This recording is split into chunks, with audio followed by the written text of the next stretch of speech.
வணக்கம் மாணவர்களே.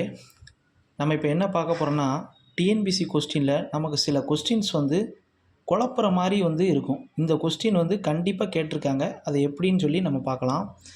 தமிழின் தொன்மையை உலகறியச் செய்தவர் கால்டுவெல்னு கொடுத்துருக்குறாங்க. ரைட்டா? இந்த எப்படி ஞாபகம் வச்சுக்கிட்டோம் அப்படின்னா, கால்டுவெல் அப்படின்னா வெல் அப்படின்னா இங்கிலீஷில் நல்லது அப்படின்னு அர்த்தம். அதாவது வெல் அப்படின்னா வெற்றி பெறுவோம் அப்படின்னு ஞாபகம் வச்சுக்கிடலாம். உலகத்தை வெற்றி பெற செய்த தமிழின் தொன்மையை உலகத்திலேயே வெற்றி பெற செய்தவர் கால்டுவெல், இப்படி ஞாபகம் வச்சுக்கலாம். தனி தமிழுக்கு வித்திட்டவர் பரிதிமாறு கலைஞர். இதை எப்படி ஞாபகம் வச்சுக்கலாம்னா, கலைஞர்கள் தனி தமிழில் தான் எழுதுவாங்க அப்படின்னு சொல்லி நம்ம ஞாபகம் வச்சுக்கிடலாம்.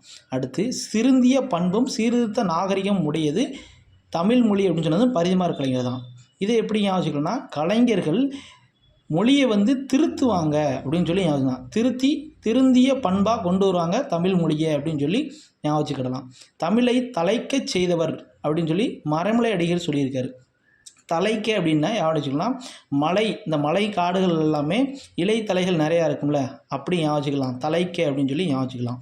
தமிழை ஆளென வளர்த்து மாண்புற செய்தவர் 16 செவ்வியல் தன்மைகள் கொண்டது தமிழ் மொழி தேவநேய பாவனார். இதே எப்படி ஞாபகம் வச்சுக்கலாம் அப்படின்னா, ஆளென வளர்க்கிறது 16 அப்படின்னு. இந்த பாவனர் அப்படிங்கிறத பாவனா அப்படின்னு ஞாபகம் வச்சுக்கிட்டோம்னா 16 வயது பாவனா அப்படின்னு ஞாபகம் வச்சுக்கலாம். ஒரு பொண்ணை வளர்க்க கஷ்டம், அப்போ ஆளென வளர்ப்பது கஷ்டம். அதாவது ஆளென வளர்க்கிறது 16 வயசு பெண் பாவனா, பாவனர் ஞாபகம் வச்சுக்கலாம். இப்படி படித்து நம்ம ஞாபகம் வச்சுக்கிட்டோம்னா இந்த கொஸ்டின் எப்போவுமே நமக்கு குழப்பாது. ரைட்டா? தேங்க்யூ நண்பர்களே.